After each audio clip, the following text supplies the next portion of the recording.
Okay, so I said this. Right. The ripple effect of tonight's game is bigger than the game. Yep. Because Cleveland's going to win. Boston wins. I'm sitting there, Danny Ainge. I'm like, $200 million for Isaiah? No, I can pay $6 million for Lonzo. Give Avery money. What do you make on? And when Ty Lue came out and said, "Oh, now Boston's harder to defend than the Warriors," what is your takeaway on that? Well, two things, and I think you're correct that having so many options Boston has with draft picks and money under the salary cap, you have all these scenarios going on. To boot, now you're playing a lot better without your main guy, who happens to be less than 5'8". And on the hook for $200 million. That's right. So what do? You think about what's your short-term goal, Colin?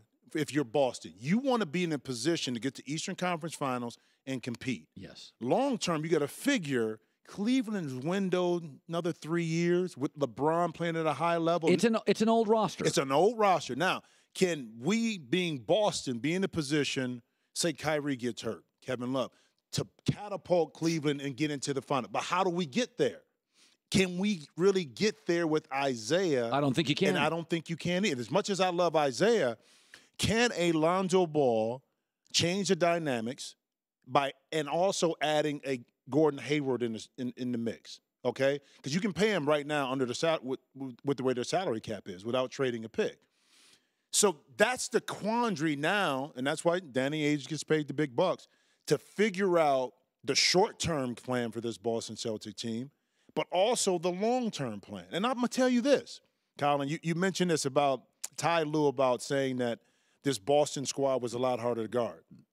Check this out. In college basketball in the tournament, what's the one team, if you're a top-ranked team, you don't want to play in the first round? Think about it. Ivy League school. Yeah, Princeton and all that. And you know why? Because they out-execute you. Think about Brad Stevens at Butler. He didn't have all the talent early on. So the way he beat you was to out-execute you. He had a lot of ball movement. Constant moving and cutting. Yes. Now, at the end of the game against Cleveland, it was 2 plays. Out of timeouts, to perfection, Brad Stevens pulled these plays out, and they executed and won the game. When you don't have the talent, you figure out ways to utilize ball movement and body movement to be effective on the court.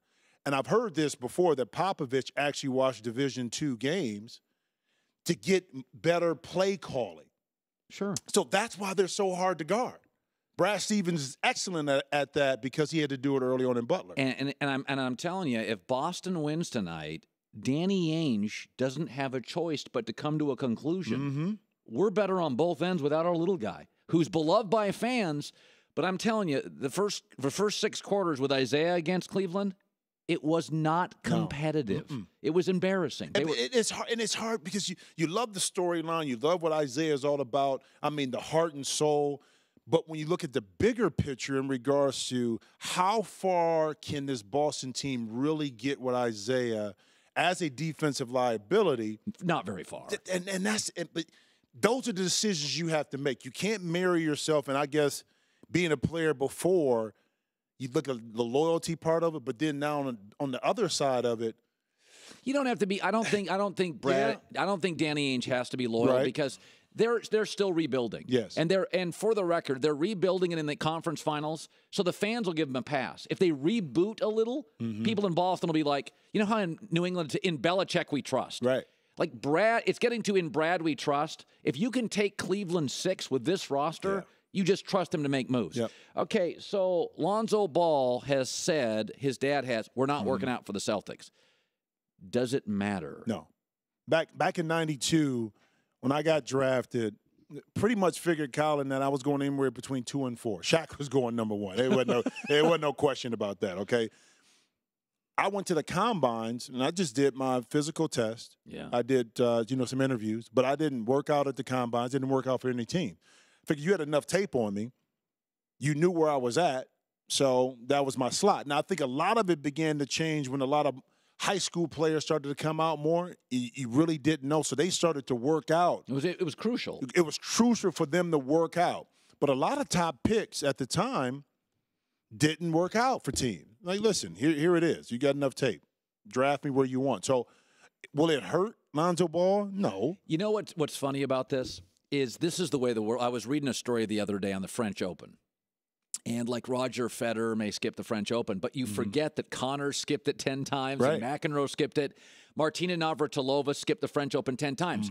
But when a guy skips it now because there's so much media, it's like, I can't believe you're. Yeah.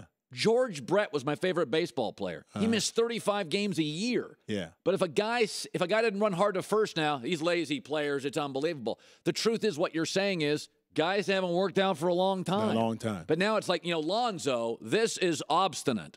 This is what's been happening for 30 years, man. And it's also, too, because of the limelight, I think, what's happening with Lonzo and, of course, his father. Everything that he does is going to be put into this chasm of why or why not, why should he not, is he really this good, what is he hiding, all these different things because of what has come along with what his father has done, which I think Lonzo can handle. I think by covering him and watching him during the season, Colin, I'm going to say this. You can say what you want about LeVar Ball. Couple of things. The boys don't get in trouble. They play the game the right way. They have a great understanding of how to play within the team structure. So if we can get past the messenger and really look at the product on the floor, you'll say, you know what, he's a pretty good player. Yeah.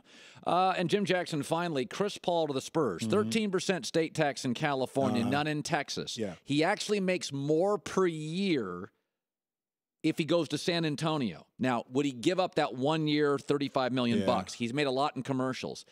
But when I look at this, I consider the Clippers a functional mess. You know what I mean? Yeah. Okay. I'm looking at this and I'm thinking, Chris Paul, his shoe company could have a say in this. Could his shoe company come to him and say, dude, I know if you go to the Spurs, you're playing in May and June. And in the shoe company, we'll give you a little more money on the shoe company end to make up for some of that salary loss. Like, I can see people that represent Chris Paul, because I was told this years ago. This is why shoe companies want Kobe to go to the Olympics, because the shoe's on TV. Right. Okay, and the shoe companies say, we'll up your ante if you go playing in Nagano or whatever it is. So I'm sitting here thinking to myself, you look at the money and you say no. Chris Paul to the Spurs, though, Jim? What makes a lot of sense from this, a couple things. 12 years in the league, got to the second round 4 times, lost. At what point is it, I have to get over the hump? Now, the lifestyle in which Chris enjoys here in L.A., it's a lot different. Now, and not meaning he goes out, but it's his team. It's his squad. He loves. His identity is with the Clippers now. Going to San Antonio, you're going to give that up because it's about the organization. Are you ready mentally to buy into that, to let go of this is CP3's team, to going to San Antonio where we're a collective group? At what point do you really want to take that step and say, I think it's now. And you have the value in regards to Chris Paul being the best he could be. It's a couple of things, Colin. You see this with San Antonio.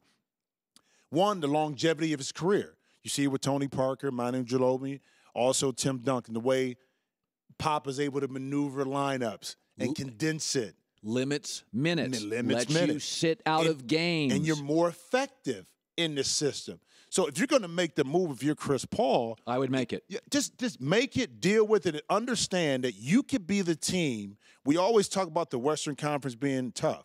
But reality is, San Antonio is really the only team, if you put CP3 on it, that's really going to give Golden State for the next 4 or 5 years a run for their money. I would, if I was Chris Paul, I'd make the move. I'd say, listen, I'd go to my agents and I'd go to my shoe company. And I'd say, okay, I'm going to have no state tax.